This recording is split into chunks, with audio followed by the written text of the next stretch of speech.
বন্ধুরা, এবার শোনা যাচ্ছে এক বড় আপডেট। তবে কি বেন স্টোকস আইপিএল খেলার জন্যই রিটায়ারমেন্টটা নিয়ে নিলেন?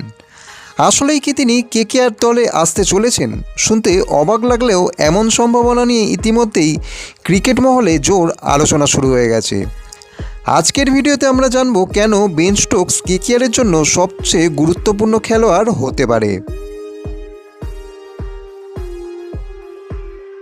বন্ধুরা, তোমরা তো জানোই ইংল্যান্ডের অলরাউন্ডার বেন স্টোকস কিছুদিন আগেই ইন্টারন্যাশনাল ক্রিকেট থেকে রিটায়ারমেন্ট নিয়েছে।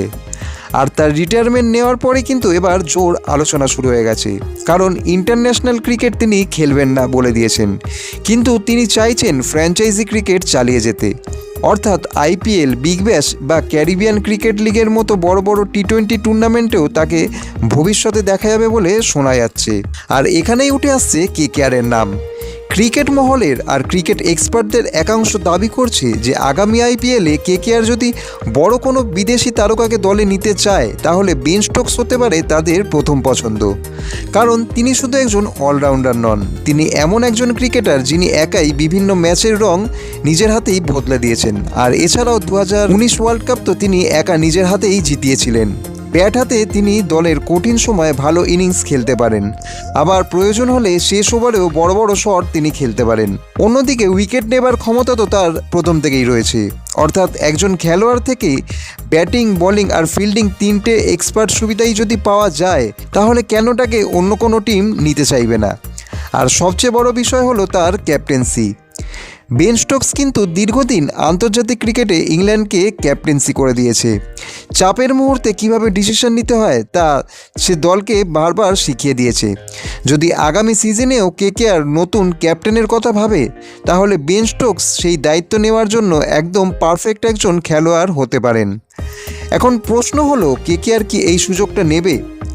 আমার মতে যদি দলে কিছু পরিবর্তন আনা যায় এবং বড় অঙ্কের একটা পার্স খালি করা যায়, তাহলে বেন স্টোকসকে নেওয়ার জন্য একটা অপশান অবশ্যই তৈরি হবে। কারণ এমন ম্যাচ উইনার কিন্তু ক্রিকেটে এই যুগে বর্তমানে পাওয়াই যায় না। তিনি শুধু মাঠে পারফরমেন্স দেনই না, ড্রেসিং রুমেও প্লেয়ারদের মধ্যে অ্যাটমসফিয়ার ভালো রাখেন। ভাবুন দেখি, একবার রাসেলের সঙ্গে যদি বেন স্টোকস একই দলে খেলেন, তাহলে কেকেআরের অলরাউন্ড ডিভিশন কতটা মজবুত হবে। ব্যাটিং আরও গভীর হবে, বোলিংয়ে বাড়বে বিকল্প, আর বড় ম্যাচে দলের কনফিডেন্সও অনেকটা বেড়ে যাবে। তবে একটা বিষয় তোমাদের পরিষ্কার করে বলে দিই, এখনও পর্যন্ত কেকেআর বা বেন স্টোকসের তরফ থেকে কোনো অফিসিয়াল ঘোষণা এখানে আসেনি। কিন্তু যদি আগামী আইপিএলের নিলামে বা ট্রান্সফার উইন্ডোতে তিনি যদি উপলব্ধ থাকেন, তাহলে কেকেআর দল তাকে কোনোভাবে দলে নিতে চাইবে। আর সেটা যদি হয়, তাহলে আগামী আইপিএলের অন্যতম বড় ট্রান্সফারের মধ্যে বেন স্টোকের কেকেআরে যোগ দেওয়া হবে অন্যতম এক বড় আপডেট।